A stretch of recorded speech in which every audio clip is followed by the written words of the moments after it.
Yo guys, what's going on? I'm Tim Kelly, joined by Justin Gotzi. Breaking news here in the MLB, first reported by Buster Olney of ESPN about a half an hour ago. He hinted that there was big rumblings in the MLB, and then he would be back with more news. Now he is back with more news, and the story has broken that Justin Verlander, who still has 2 years left on his current extension, has agreed to a 5-year, $140 million extension with the Detroit Tigers that will make him the highest pitcher in baseball. And then you add on an extra year onto that deal, which is a vesting option, which means the Tigers and Verlander have agreed on some sort of option that if he pitches a certain amount of innings or he does one thing, then he will that option will automatically go through, and it will make the deal total worth 8 years,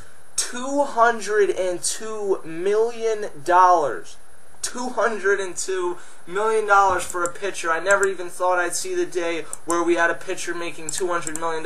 And Justin, I like Justin Verlander a lot, do not get me wrong, but he is now signed until 2019, and if this option goes through, it would be till 2020. And I don't know.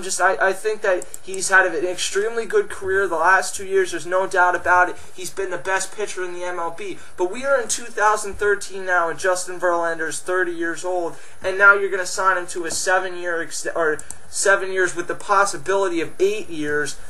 That would put him at age 38. Do you really want to be paying him that much down the road? The timing of this extension is a little weird for me. Yeah, it also goes back to with Adam Wainwright's deal because, when it comes to pitchers like this, Adam Wainwright is a guy who is just coming out of Tommy John surgery in 2011. 2012 wasn't that big year. But overall, when it comes to Justin Verlander, I mean, these contract signings are just at wrong times. These are the kind of contracts where you should sign these guys at the peak of their, 27, 28 years old, not when they're 30 years old, because, like you said, Tim, they're going to be paying this guy an outrageous amount of money until he's 37, until he's 38 years old, and this guy is going to be making $202 million. Nobody in Major League Baseball is worth $202 million, and I guess we're making history today by Justin Verlander, a guy who has been making a lot of headlines the past 2 seasons.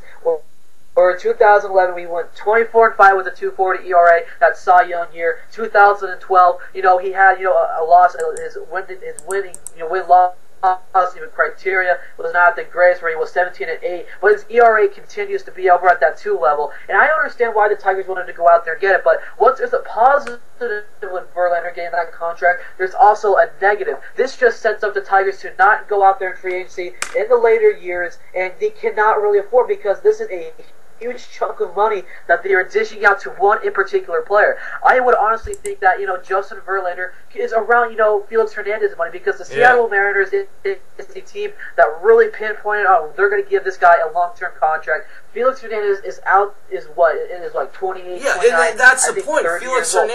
Felix Hernandez is 27 or 28 years old. Felix Hernandez is not 30 years old already. He's not already pitching into his prime. And I like Justin Verlander a lot, but the Tigers are a team that for the next 2 or 3 years, none of this is going to matter. They need a closer now, no doubt about it. But none of it's going to matter because these guys are going to continue to produce. But at the end of this, they are locked into long-term deals for close to 10 years now with Prince Fielder, Miguel Cabrera, and Justin Verlander. And it's all sunshine and roses right now. But at the end of this deal, you're going to be stuck with 3 really expensive, really aging guys. And you just hope that their production does not hold this team down and send this team and this franchise spiraling in the wrong direction. We will see, but the bottom line is that Justin Verlander is now the highest paid pitcher in the history of the MLB, and if this option vests, he could become the first $200 million pitcher in MLB history, even though part of that is the current deal that he's still on. So Justin Verlander agrees to a huge, huge extension.